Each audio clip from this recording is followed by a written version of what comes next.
look at that. It's season 2 of Groove Diner After Dark. I can't believe that after 933 years, we actually are back live. Didn't 2021 feel like it was 900 and more than 900 years long? Oh my gosh, it was an incredible year though. Thank you so much to everyone that tuned in last year. We had over 10,000 viewers last year, which was simply astonishing to us all at the Groove Diner After Dark, in the Groove Diner After Dark world. You guys made this show so much fun last year. We had a blast, and we're really, really looking forward to season 2. Our guests last year were tremendous, and this year we're going to take it up even further, more and more levels. We've got new studio, as you see. It's been renovated completely. New sound, new everything. We even have a new format this year. We did some in-person interviews. We took the time to make sure we were taking care of all things COVID so that we could be in person and talk with each other and have some one-on-one interaction this year that we couldn't do last year via Zoom type interviews, as you saw. But it was really, really wonderful. This year, Nate Morton's our first guest. It's hard to imagine that Nate Morton's our first guest because you know him from The Voice, but I knew him first from Rockstar NXS and Rockstar Supernova.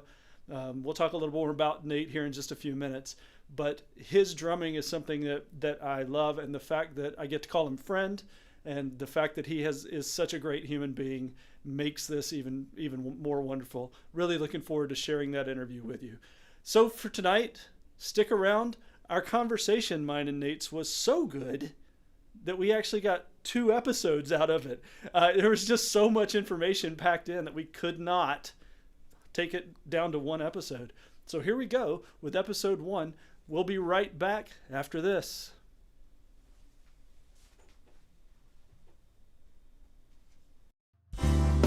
This episode of Groove Diner After Dark is brought to you by Groove Diner After Dark, the store. That's right, starting with tonight's episode, you can tell the world of your love for Groove Diner After Dark by owning official Groove Diner After Dark merchandise. Coffee mugs, t-shirts, long sleeve shirts, a pint glass, stickers, and much more can be yours today. Simply go to GrooveDinerAfterDark.com or click the link in this video description and get your gear today. Thank you for your support. Oh yeah, see, it's real. It's not just something that exists in the middle of the air. They're real. Do us a favor.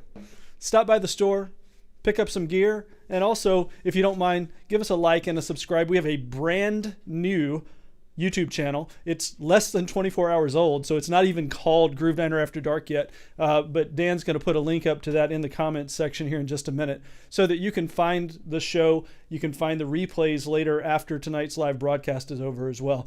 It's really important to us, and we're so grateful for that. As for our first guest, Nate Morton, like I said, you know him from The Voice, Rockstar NXS, Rockstar Supernova, but did you know that he also played with Vanessa Carlton and Natalie Cole, and he played at the Grammys with Madonna?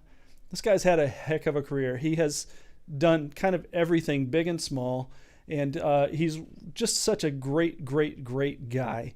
I hope you enjoy this interview that we had together, and here we go. 5, 4, 3, 2.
was better.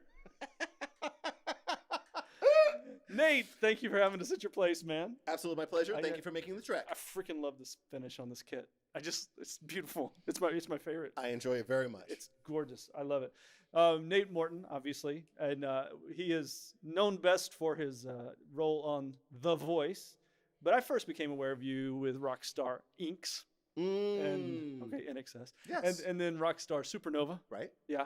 So that was the first time I heard you or heard of you. And I remember seeing the show and going, who is that guy? And I heard it and I seriously started digging to try to figure out who you were, because your playing just knocked me cold on that show. Okay, you flatter me. Thank you. Yeah, well, it's true, because the fact is that these house bands, you guys are all so good on these shows. Every one of these house bands, American Idol, etc., every player is so good, and you stood out to me, Wow. in a way that frankly, I wasn't expecting it. Well, thank you. Yeah. Thank you. Well, and with regard to that show, it was interesting because if you were to be flipping through channels and come across that show, it just looked like a rock concert. Totally. Right? It wasn't like, oh, here's the artist and like, who are those guys in silhouette in the background? Yeah. Whatever. It was literally the band on stage, artist in front, running back and forth, rocking out with the various musicians in the band. So yeah, that was a really fun show to be involved with. How was it?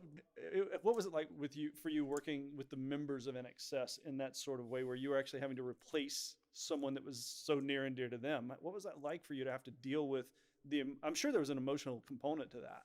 The beauty of that show was that everyone was coming from a very sincere place of gratitude, if you will. Nice. So in other words, we have a certain amount of gratitude towards NXS, because it's like, I'm so thrilled that you want to be involved in this production, and even further more flattered and honored that I'm involved in the production. And then they're coming to it from a place of, we sincerely want to find the guy or girl to front this rock outfit and to get us out there and doing this again. So there was a real sincerity, and there's also a certain, because that was the first season of that show, there's a certain newness and a certain just eyes wide open, like, wow, a genuine appreciation for what's going on. So that was a really beautiful show, and there were a lot of really beautiful moments within it, a lot of really outstanding performances. I agree completely. That I still reference to this day. Yeah, I bet. Supernova, of course, the next season was a little different because Tommy Lee was involved in that, right? Right. And so did you have to try to lay down things in a Tommy Lee sort of way? Or were you just playing Nate and No, I've always only just sort of, I've never, in that scenario, I never really was trying to do things in a Tommy Lee sort of way. Yeah. That said, I mean, he is an influence. I mean, he's an influence, if not only for playing, also for the like over-the-top rigs that he would have had that I would have been seeing in videos and going like, oh my gosh, where's that rotating, spinning, crazy square thing? Can you bring it to my garage? Please, right here where we're sitting now. We can use that right here. So that was a lot of fun, And, I mean, he's a guy that I grew up watching in videos on MTV at the dawn of music television, right? So it was exciting to be involved with him. Yeah. And it was exciting to just the entire experience. It was a really significant and meaningful period and television show. And again, a lot of great performances, a lot of cool relationships. I still talk to many of the contestants from that show and stay in touch. So it's been, it was really great. Would you say that was as important to building your career as pretty much anything else you've done? For instance, Berkeley. I know you went to Berkeley. Would you equate those two things? How would you equate those things? So you're touching on an interesting topic, which is this. Historically, my answer, what's the most important thing? What's the biggest thing you ever did? What's the best decision you ever made? And I would always say the second best decision I ever made was moving to Los Angeles. Yeah, okay. And the first most important decision I ever made was going to Berkeley. I have since semi-revised that in the sense that one without the other would not have gained the same amount of result. Yeah, right? You're from North Carolina? No, I was born in Nashville, Tennessee. Okay. And then I bounced around up and down the East Coast. Okay. And I found myself in 1991 at Berklee College of Music. Fair enough, okay. So now I say that attending Berklee College of Music and moving to Los Angeles are in a first place tie for the most important thing that I ever did. I get messages periodically, or I get folks who, reach out to me on Instagram, for example, and say, I'm the best drummer in Topeka, Kansas. Sure. How do I take my playing to the next level? Sure. How do I get on the next marquee position? Yep. And I kind of say the short answer is get out of Topeka, Kansas. And I don't say that with any disrespect to Topeka, Kansas. I just mean that when I was in Boston, watching guys on TV playing with a new artist on the Tonight Show, for example, I would realize, like, okay, that guy's on that gig because that guy or that girl lives where that gig is. You got to be present to win. You got to be present. Yeah. You got to be present. Got to be in it to win it, as they say. So that was why I was sort of drawn to moving here. Was there a moment when you said, you know what, I am good enough to go pro, but if I'm going to go pro, I've got to get out of here? Was there a specific moment, or was it just that you were, in fact, watching it on TV and said, this is the thing I've got to do? When I was in Boston, there was a time period when I was driving around looking at houses. Yeah. Because I was very fortunate. I was very fortunate to have gotten out of college, and I was playing in a calypso cover band, and I was playing in a rock cover band, and I was playing 3 mornings a week on jazz brunches on a harbor cruise, and I was doing the odd demo for bands, and I was very busy. I was fortunate, very fortunate to be busy, and in my early 20s, sort of making a living doing that. I had a couple of standing gigs that were held in fairly reasonably high regard. Sure. And I'm driving around looking at houses and just thinking to myself, well, that would be neat. I could set up my drums and play and make noise in the house. And then it just dawned on me that I felt like maybe I didn't invest the time and energy to practice as long as I had and to work as long as I had to sign off on being the most in-demand cover band drummer in Boston. Yeah. And that is with all due respect, of course, to Boston and cover bands. And I'm in a cover band. Absolutely. All right? Yeah. But that was kind of the moment for me. That was the moment. And I was asked at times, like, weren't you afraid to move to LA? Weren't you scared to move to LA? And my response is kind of like, I was more scared to stay in Boston. Sure. At that time. And, I didn't know enough to know better. Right. I'm going to go. I'm going to pack up the stuff and pack it in the car and move to LA. Yeah.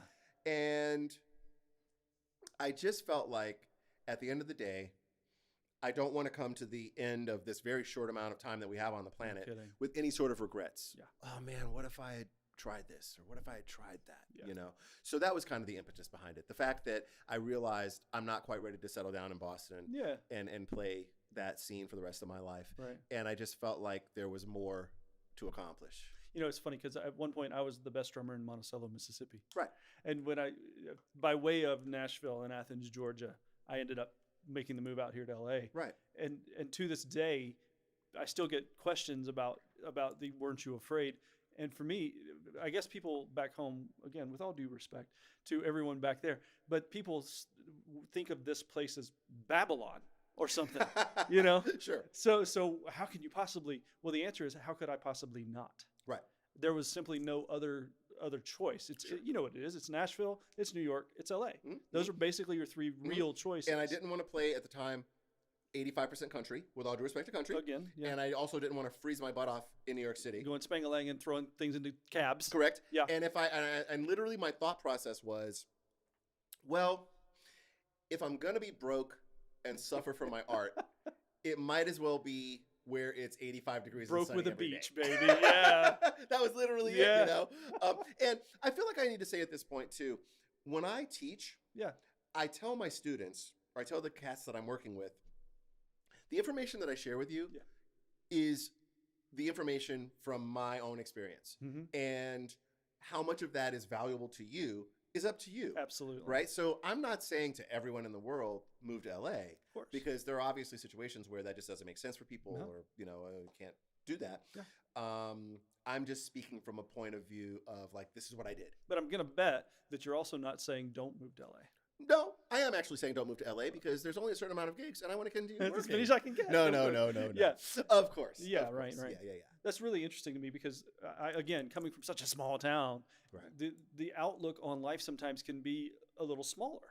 So one of the reasons, you know, that I do drum camps in the summer. So every year when I do the camps, one of the big reasons I do it is to say, look, there's a whole world out here. Right. If you guys want to take the risk, it's worth taking. Right. You might fall flat, but guess what? You might actually be successful. Well, and not only that, but even if you do fall flat, it won't. You won't have the regret of not trying. Exactly. That's kind of the thing.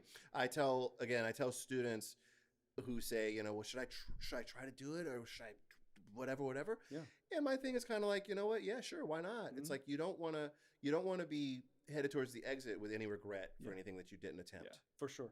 Right. That's absolutely true. Do you ever shake hands with a pro basketball player? Yes, actually, I have. It's like their hands are this big. Yes. Right? And yes. they're so soft. I shook hands with man, I'm gonna fail on the name right now. It's not Antoine Carr.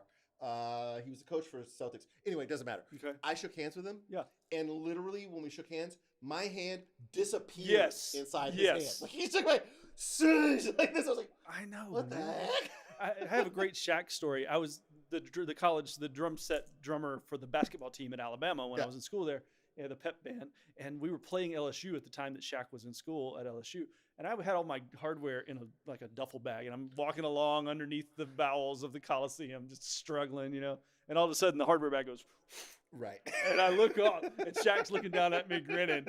You know, he just got that big Shaq grin, and he took the stuff up and set it up on the stage. Oh, yeah, that's for a big me. boy. That's a huge. Big man right there. He is huge. That's a big man right there. I think it was Holy ML God. Carr. ML Carr. All right, yeah, I shook yeah, hands with ML yeah, Carr. yeah. And my hand just disappeared. I believe it. Yeah, I totally believe it. Robert Ory was there at the same time I was there too.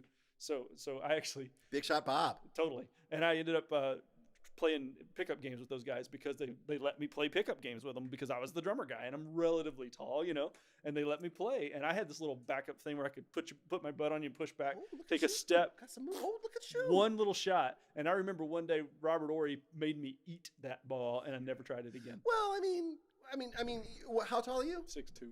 Right, so he's still got you by like That's 6 inches. over. Yeah, I was gonna say like half a foot. Yeah. I mean, yeah. And he has like the wingspan Totally. of a pterodactyl. Oh my gosh, it was crazy, man. Oh, Yeah, those guys are wow. freaks. Totally. Those guys are on a basketball court. It's like, yeah, like anywhere but a basketball court. It's like, wow, you're like kind of a freak. Yes.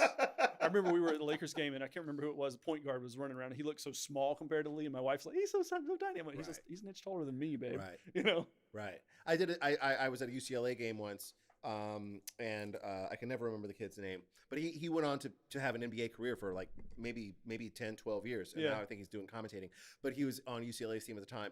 And I had gone to the concession stand and I was coming back with popcorn or whatever. Sure. And I'm walking along the baseline and he going for a ball, like bumped into me. And when he got up, he was about 6'10".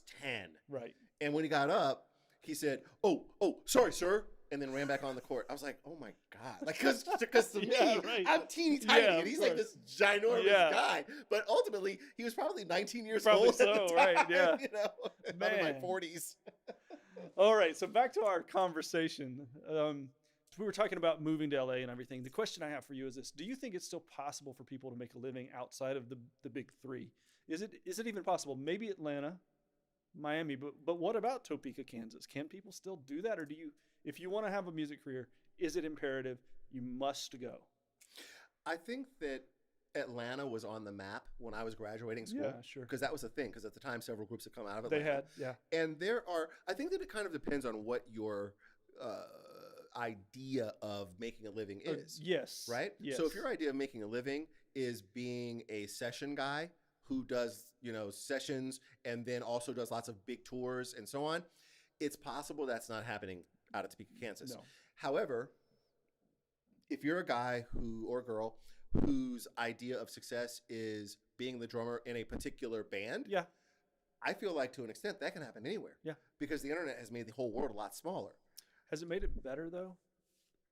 Now, I ask that question because with it being smaller, it seems to me that the barrier for entry is lower. So, the upside is everybody can put everything out there. The downside is everybody can put everything out there. Yeah, absolutely. So it's a double-edged sword. It is. There are pluses and minuses. There are certainly, I would assume anyway, I can't name one at the moment, but I'm certain that there are players who have found their way to gigs via the internet who might have otherwise done so.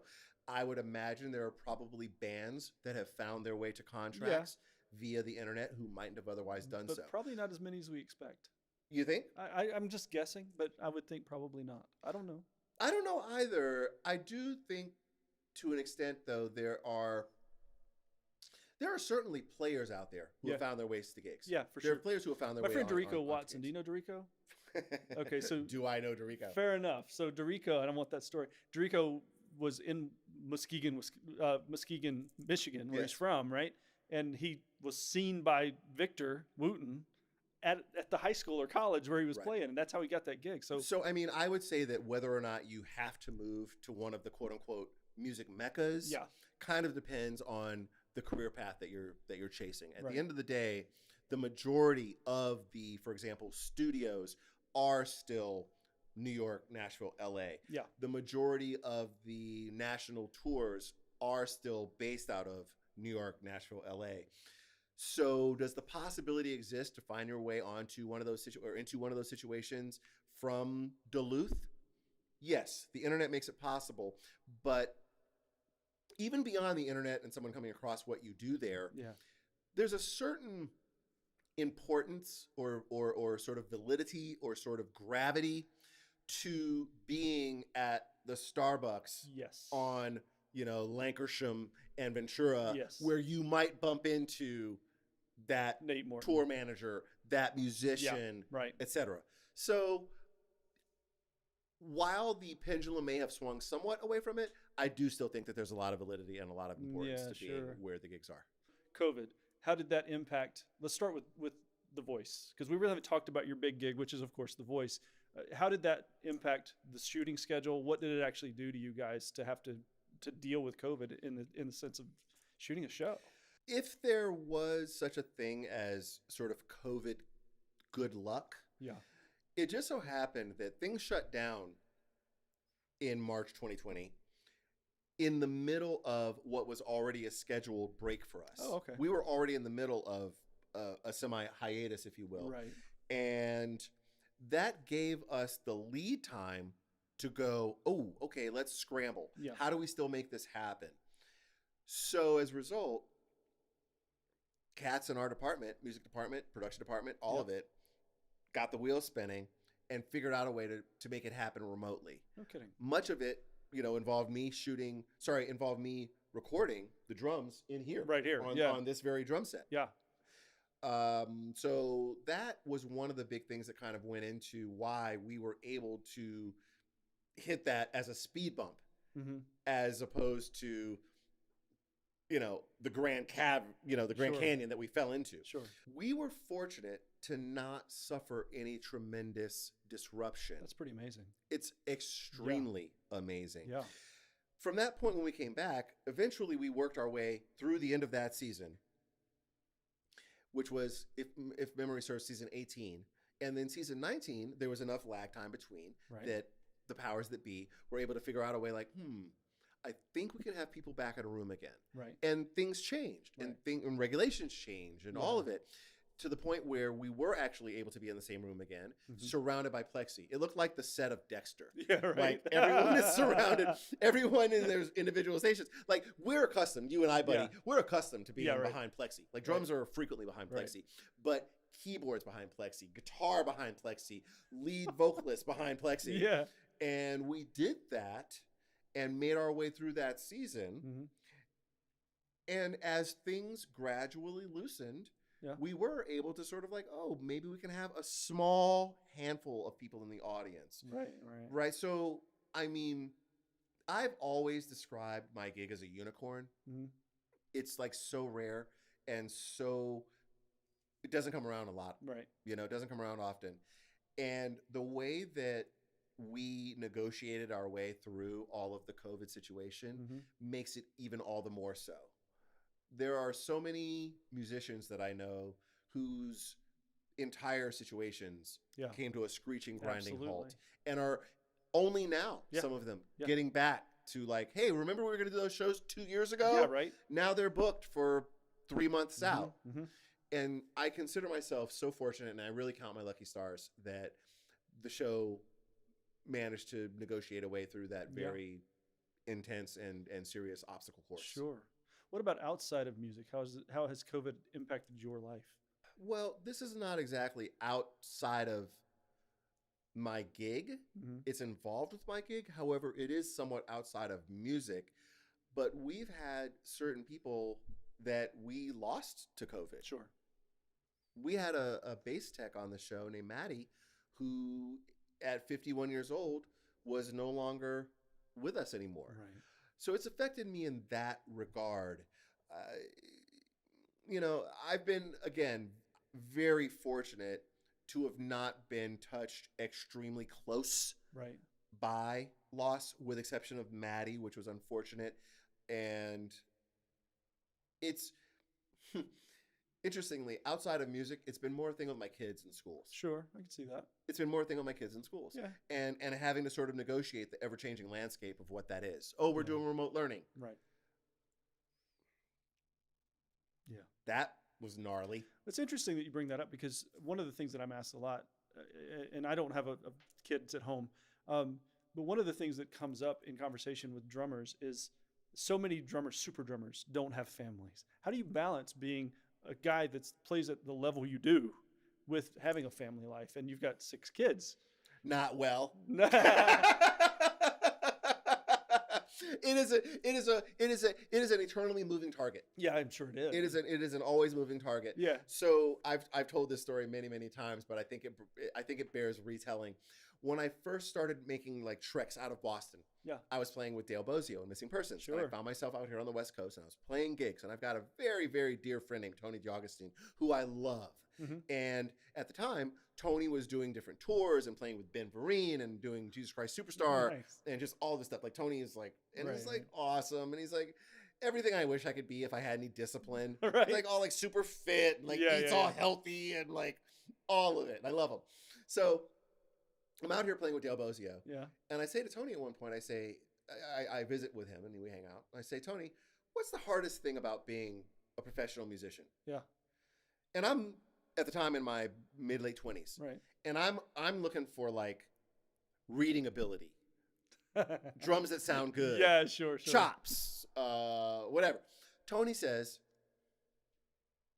finding a balance. Wow. And I go, finding a balance? Like, what's that mean? You know? And I said, a balance between what? Yeah. And he said, even more befuddling at the time to me, a balance between everything. Wow. And I walked away from that going like, That thanks a help. lot. Yeah, like, right. what's that mean? Like, what am I going to do with that? Every subsequent year after that, I realized more and more and more and more what that means. Sure. It's literally a balance between everything. It's Yeah. a balance between playing gigs you love versus gigs that pay more money. Sure. It's a balance between being on tour and earning a living versus having any amount of time to spend any of the money that you're making on tour and enjoy that. Right. Being on tour and supporting your family versus seeing your family.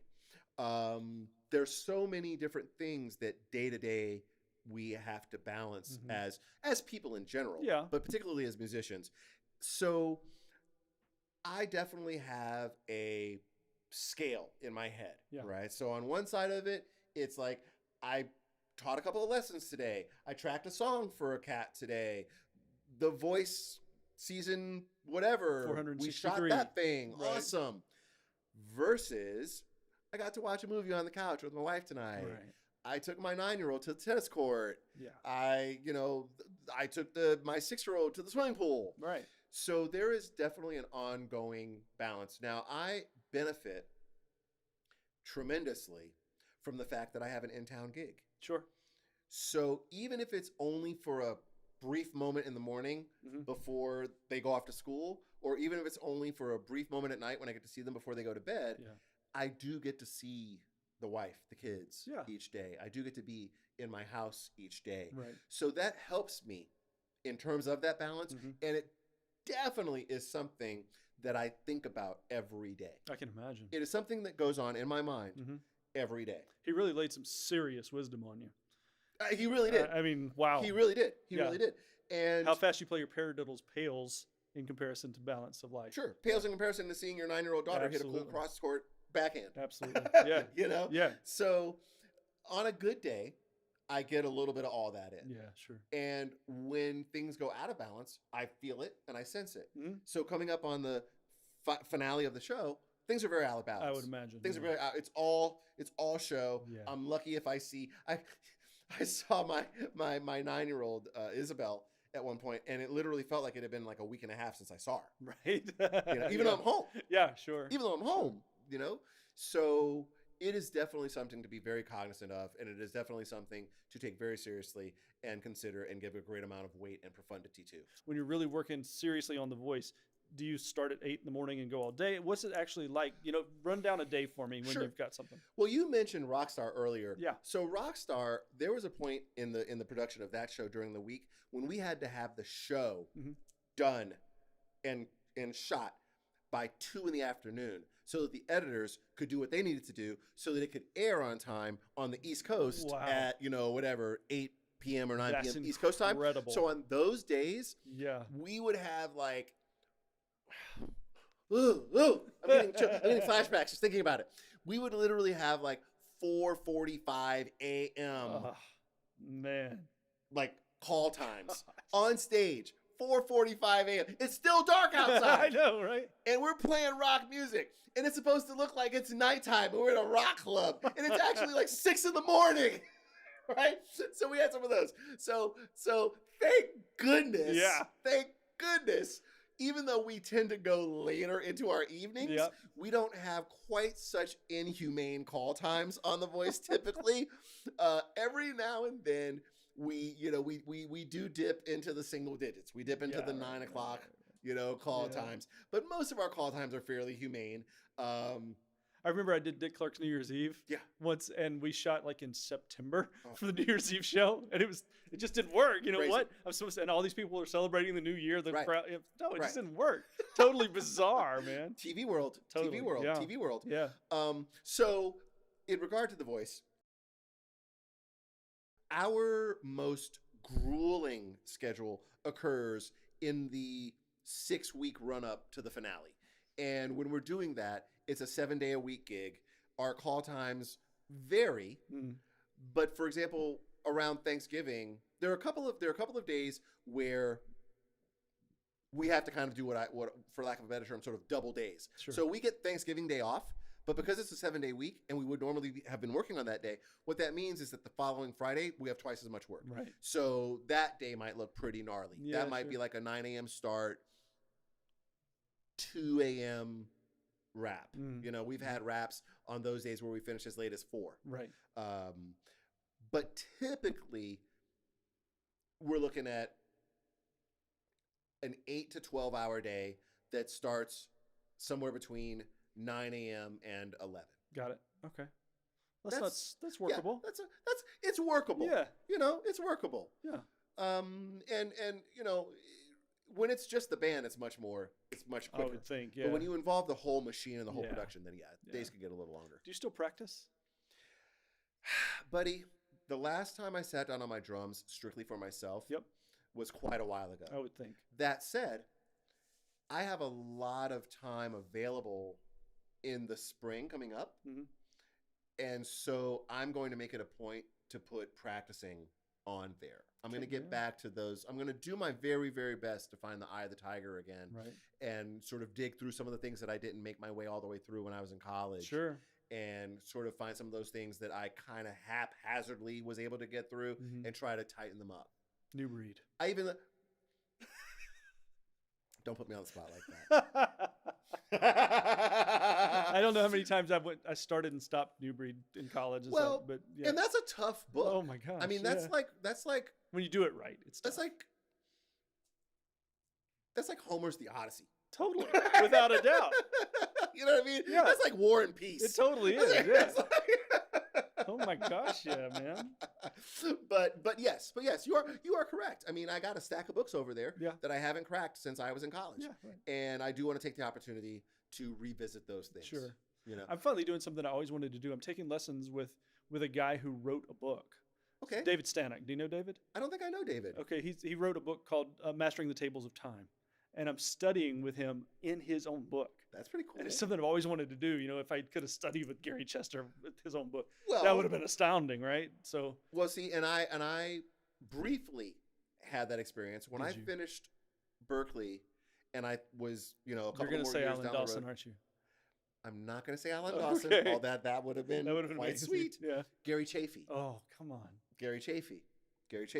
And at the time, you had to audition. I bet. To even have him accept you as a student. Sure. It reminds me of the scenes, and by the way, I'm a big Tarantino fan. So it reminds me of the scenes with Pai Mei when she's getting dropped off to study martial arts. In Kill Bill, right? And Kill Bill, right. exactly. Yeah. And he basically puts her through the ringer. Yeah. Like, are you worthy of studying with me? It was kind of like that with Gary Chafee. Like, No kidding. I'm carrying like water buckets Right, up flights of right. stairs on my shoulders to prove my worth to study with him.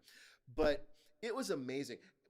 That said, getting back to the idea of practicing, I have stacks of cassette tapes from lessons that I took with him. There you go. That I kind of understood then. Yeah. I should put them on now and revisit. Seriously. Yeah. You know?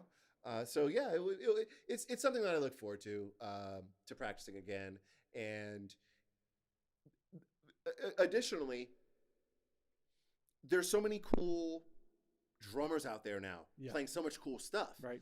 Oh my gosh. And I go, wait, what was that? Oh man. You know, so there's a lot. There's a lot. When you see those guys that are just killing it, Yes. does it make you want to burn your drums or go home and practice? Because I kind of walk both sides of that. Sometimes I just want to go, nope, I'm done now. And sometimes it makes me sit down and dig in. And I don't know. How do you feel about that? If I'm honest, no one makes me want to burn my drums. Right. And here's why. I have a fairly realistic self-assessment of what I do. Mm-hmm. In this sense, I think I have a good idea what I'm reasonably okay at doing. Yeah. I think I know where I shouldn't go because that's not my. That's such a huge That's thing. not my lane. So, for example, Yeah. I'm able to watch JD Beck Mhm. and go, "You're friggin' amazing. Yep. That's what you're doing is incredible." But I also don't necessarily want to burn my drums over it because I realize that what he does has a very specific context Right. in what he's doing and has less practical applications in when I'm, playing Brown Eyed Girl. Of course. Right. So in the case of JD Beck and others like that, I just let it wash over me. Yeah, I just okay. go, wow, you're outstanding. You're stupendous. Yeah. And I just let it go over me. Other players, Gospel chops guys. sure, other players, Those guys. they're crazy. Yeah. They're crazy. They're cartoon drummers. Absolutely. But every now and then, and you and I were talking about this earlier off camera, every now and then, I do see one little thing. And I'm like, I think I might be able to learn that one little thing. Right. And if I can incorporate that one little thing, then when I'm playing a hip hop or a R&B or a gospel tune on the show, and I can do that one little thing, it's like, oh, okay, Right. that guy actually has heard this music before. Right. I'm never going to convince anyone that I'm a gospel drummer. That's not going to happen. Right. But what I'm really going for is the ability to show a certain respect, if you will. Yeah. Because it takes a certain respect to spend the time to study something. Without a doubt. For you to actually study something and go like, oh, this is Mary J. Blige. Oh, the drummer is Gerald Hayward. Right. Let me actually find out what he played live. Yeah, sure. Live's so different from the recording. And dive into that. Yeah, man. And then try to incorporate that when I play it on the show. That's important to me. Sure. And that's not just gospel guys. That's country guys. Absolutely. That's whatever it is. Fill in the blank. That's blues guys. Yeah. That's anything. I just learned about the whole Jay Dilla thing. I've missed that. Sure. I can't do that on the show. I'm just I can't learning do it that. now. There's It's like, there's a that world Oh where, my gosh, where man. where half the groove is swinging and half the groove is straight. yeah, and- right. They're really dividing everything in fives. Okay, so all right, I can count to five, no problem. But and that's why, it is interesting. It's again getting back to balance. yeah, I could practice so much stuff, Mhm. but so to quote again, my friend Tony DeAugustine, yes, I said to Tony at one point, I showed him something of some drummer, and I said, I have no idea what's going on here. Please help. right.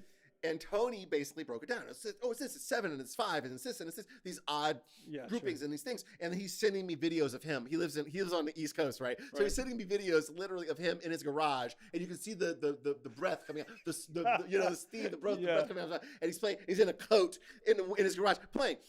And he sends me things, he's broken them down. And at the end of the video, he goes, yeah, so, that's what it was. So, try that on the gig. You'll get fired, but you'll sound like Vinny. You're like, thanks. I appreciate you'll that. get fired, but hey, you'll sound like Vinny. I love it, These man. odd groupings. Yeah, right. So that's kind of the thing, It's like I have to have a balance. I have to have a balance. Sure. It's like, could I sit in here and could I learn lots of that stuff? Right. Yes. But at the same time, I also want to spend time working on things that are the most practical and have the most practical application in the gig that I'm doing.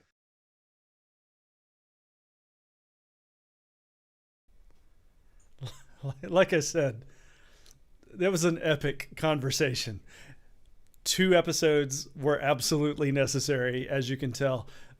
We were really enjoying having such a great conversation. There was another hour of conversation that was off camera before we ever even started rolling. So we were so glad that we were able to get such great wisdom from such a great player. And as I said earlier, a great human being, just somebody that I really, really enjoy. The whole concept of balance, there's so much more to that with life than just drumming. And I think that's something that we've all struggled with through COVID, and through all of the different things that have gone on in our world for so many years now. I joked earlier that it had been 900 years since last season. It feels like that to so many of us, I think. And that balance is exactly the thing that we need to try to maintain. I just can't stress that enough. And I was really glad that Nate shared that particular piece of wisdom with us. I thought that was a really big takeaway. For me personally, another one was that you've got to still move to the city, to the music world, to where it's all going on. I live right here in Encino, California, in LA, and I came here after Nashville. And the reason was I wanted to be where the music was happening. What he said about running into somebody at Starbucks, it's incredibly true, incredibly so. In fact, next weekend, I'm starting a project with someone that I met because I lived here. Without it, that particular piece of work would never have happened. So thank you to Nate for the first part of this interview. Next week, we'll be back with part 2. But for now, let's take a look at the comments over here and see who's saying what. We've had a whole lot of people chiming in. I'm really glad you're all here. Let's see what we got here. All right, we're in Encino. Toby Simmons, how you doing, Toby? It's really, really good to have you back with us this year. Thank you. Dan, hello. Yeah, shout out to Gerald Hayward. No kidding. James Brantley in Purvis, Mississippi. Love it, man. Thanks for being here. Kendall, how you doing, man? Doesn't feel like 900 years to you, huh? Yeah, that's an interesting thing, isn't it? 900 years or 900 milliseconds. It's kind of both simultaneously to me for some reason. It's kind of been crazy how talk about time being flexible. I'm pretty sure that Einstein was right. David Stanek, hey, we gave you a shout out in the middle of the interview. How about that? Thanks for chiming in from Minneapolis, Minnesota. That's pretty awesome. Charles Anderson, welcome in, my friend from South Africa. Okay, I have to ask. Oh yeah, the custom look on Nate's rolling. We actually talked about that off camera, he really loved the fact that it matches that Pearl kit that he's got sitting there. Truly something that it looks great together. You should see it up close and in personal. Okay, Charles, I have a question. Polokwane? How'd I do? Polokwane, South Africa? Yeah? Polokwane? That can't be right. It's got to be Polokwane, right? It has to be. Oh, man, that's funny. Who else is with us? Jerry Montgomery. That's my sister. Hey, Jerry. Thanks for chiming in. It's good to see you. Greg Cherry, north of Memphis, Tennessee. I'm, kind of from that area. Greg, where are you, man? Jack Tatil, Sherman Oaks, just down the road. Very nice. Thanks for stopping by. Barry Halevi. You're in what? Pennsylvania, Connecticut, somewhere up there, it seems. I seem to recall that. Michael Reschke, Navarre, Florida. Thanks for coming back for season 2, Michael. It's good to see you here, man. And next, of course, the next few days, we're going to have a lot of people that watch this and find it on social media. And we're hoping to get the Groove Diner channel up and running very, very quickly so that you guys can see it. There's another sister of mine. Hey, Susan. Thanks for chiming in. Keith Tenenbaum. He's just over the street, too. He's one of my Friday buds. I miss you, man. Justin, greetings from the East Coast. Oh, I'm so glad that you enjoyed the interview, man. We had a really, really obviously great time doing the interview, and I can't wait for you guys to see the next one. It's going to be an awful lot of fun. So now I'm going to remind you guys that we had some other segments in the past. We're going to bring one of them back tonight for the first time this season. Of course, that was a dumb thing to say. It's the first episode, duh. But we're going to bring one back from last year, and it's called Buddy's Beats.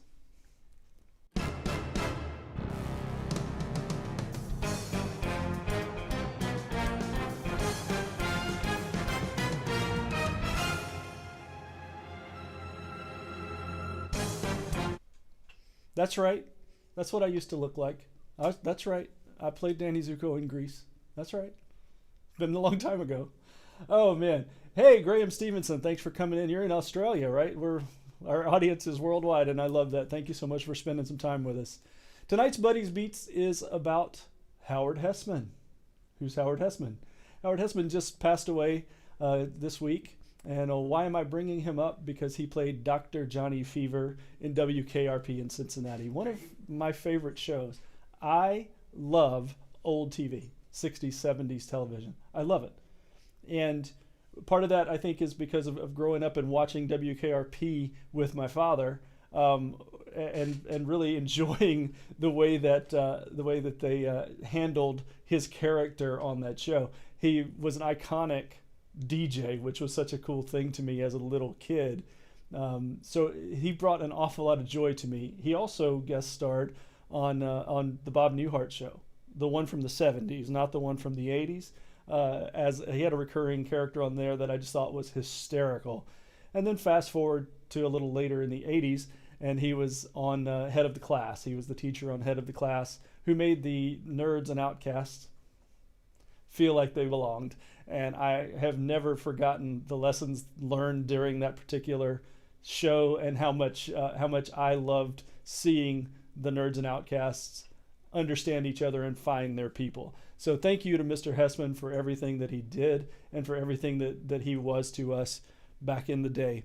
We got a couple more comments here. Polaquini, thanks, Charles. I appreciate that. It's a what? A Satho word meaning save place. Oh, okay. Satho, is that a tribe? I don't know. That's pretty cool. Keith, what did he do? He also played Ed in Ruben and Ed, which is the weirdest movie I've ever seen in my life. See, I've not even seen that. I've got to check that out now. That should be pretty cool, man. Kendall, I have a really weird question. Cleaning products and protocols, plus smoke in there with them. So you're talking about cleaning products and protocols for COVID or for your drums or what? I mentioned at the beginning that we took great care to make sure that COVID protocols were followed for the interviews that were in person, because we really wanted to do them in person, and everyone involved in the show is vaccinated. We were masked right up until we were 6 feet apart to do the interview. I don't know if you noticed, but we were sitting 6 feet apart, more than that actually. So that's the answer to that.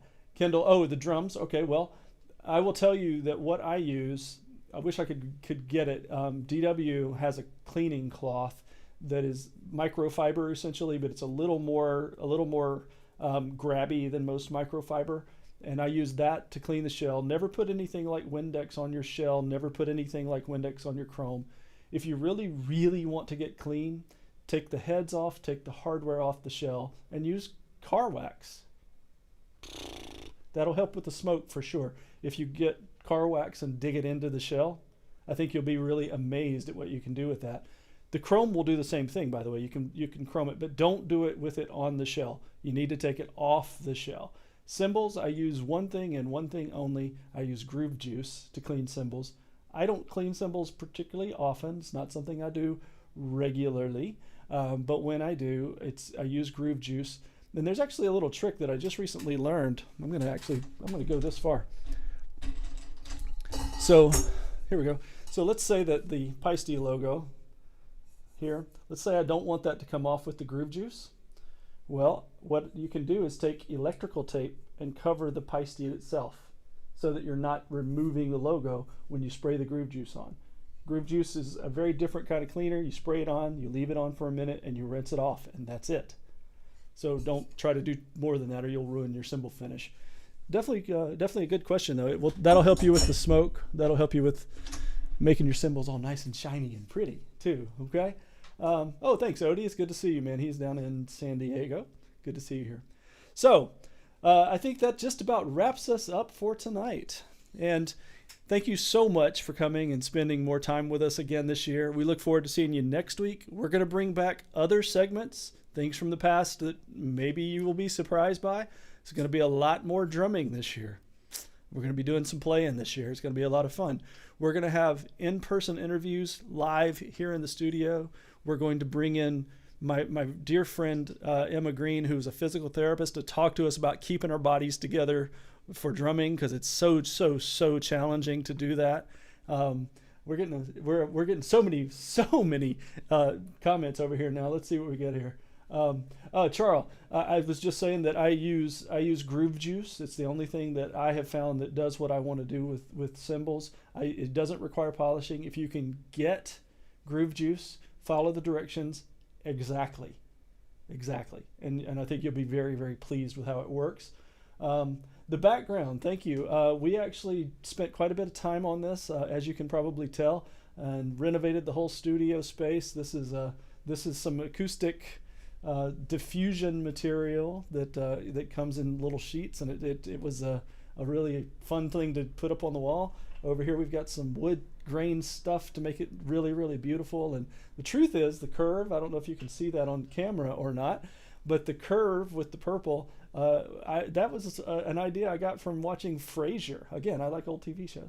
And Frasier had this curved wall in his apartment that I just loved. So that's where the idea for the curves came from.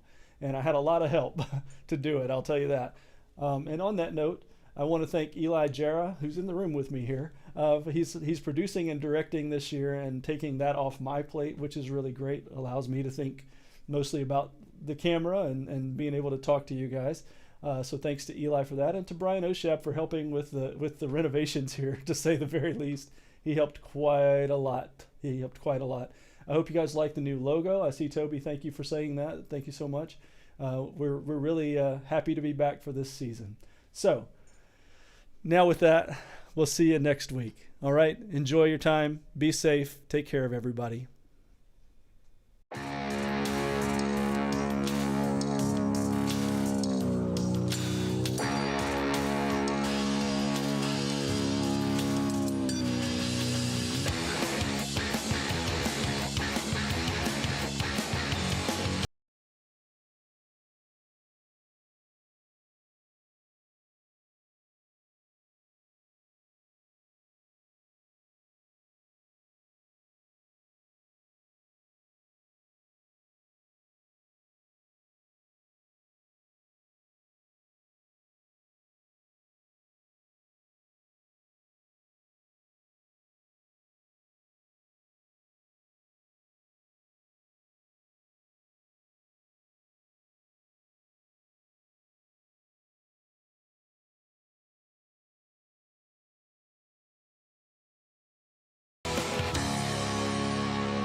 Bye.